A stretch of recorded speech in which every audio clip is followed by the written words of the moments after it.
मुझे पाने के लिए किसी और व्यक्ति को माध्यम बनाने की आवश्यकता नहीं, क्योंकि भक्त मुझे अपने मन की पवित्रता से प्राप्त कर सकता है। यदि भक्त का मन ही निश्चल नहीं, तो किसी और के माध्यम हो जाने से वो कैसे संभव हो जाएगा? और यदि मन पवित्र है,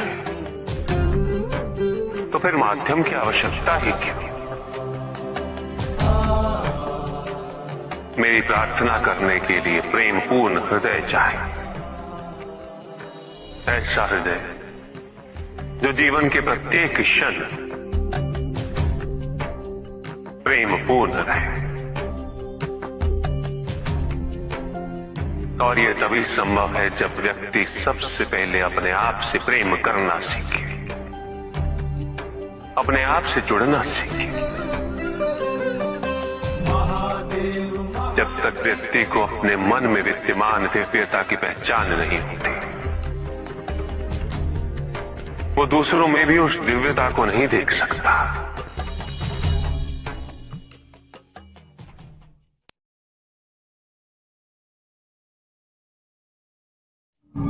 सभी के उद्धार के लिए मैं आपसे निवेदन करता हूं, भक्ति का उचित मार्ग बताए हमें, ताकि मेरी भांति दूसरा कोई भूल ना करे। भक्ति मुक्ति का आधार है, और मुक्ति तो केवल समर्पण से ही संभव होगी।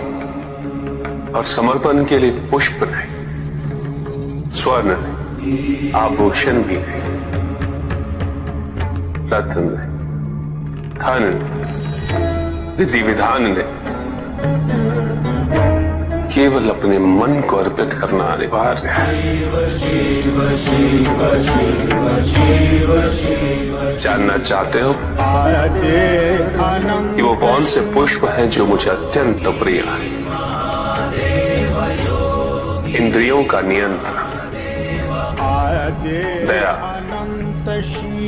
ज्ञान, तप, क्षमा, ध्यान और सत्य। और जब कोई मेरे इन पुष्पों से आराधना करे, मैं अवश्य प्रसन्न होता हूं। भक्ति में भव्यता आवश्यक नहीं है, अपितु सरलता आवश्यक है। भक्त के लिए ये समझना अत्यंत कठिन हो जाता है, प्रायः भक्ति कब मोह में परिवर्तित हो जाती है।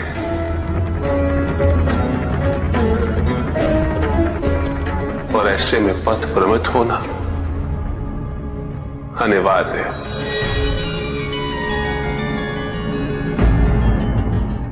शक्ति प्राप्त होने से कोई शक्तिशाली बन जाए, ये सत्य नहीं। शक्ति का सम्मान वहन करने की क्षमता होनी चाहिए, और ये क्षमता किसी वरदान से प्राप्त नहीं होती, ये तो हमारे भीतर ही विकसित होती है।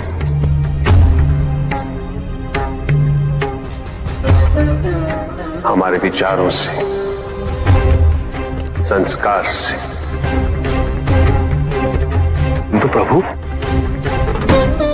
जो आपकी तपस्या कर आपको प्रसन्न कर लेता है, उसके विचार व कर्म शुद्ध ही होंगे ना? अधिकांश व्यक्ति ईश्वर के प्रति केवल इसीलिए समर्पित रहते हैं ताकि वे अपनी सांसारिक इच्छाओं की पूर्ति कर सकें। उनके विचारों की शुद्धता, उनकी तपस्या केवल भौतिकवाद का माध्यम बन के रह जाती है, उसके परित्याग का नहीं।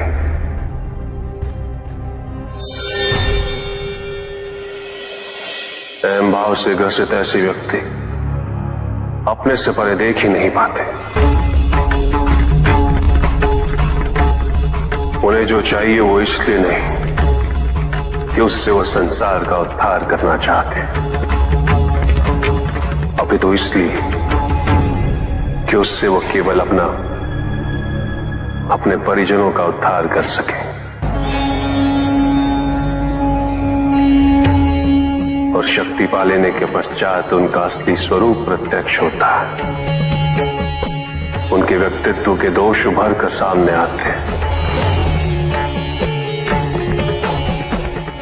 ऐसे व्यक्ति इस भ्रम को पोषित करने लगते हैं कि वही धर्म है, वही नियम है, और उनकी यही सोच उन्हें दायित्व विहीन बना देती है और वो अपनी शक्तियों को अत्याचार व शोषण का माध्यम बना लेते हैं।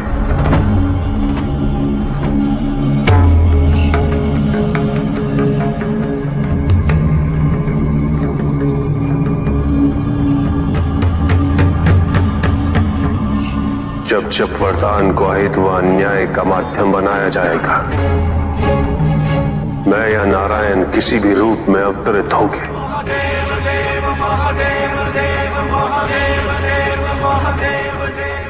उसका अंत अवश्य करेंगे।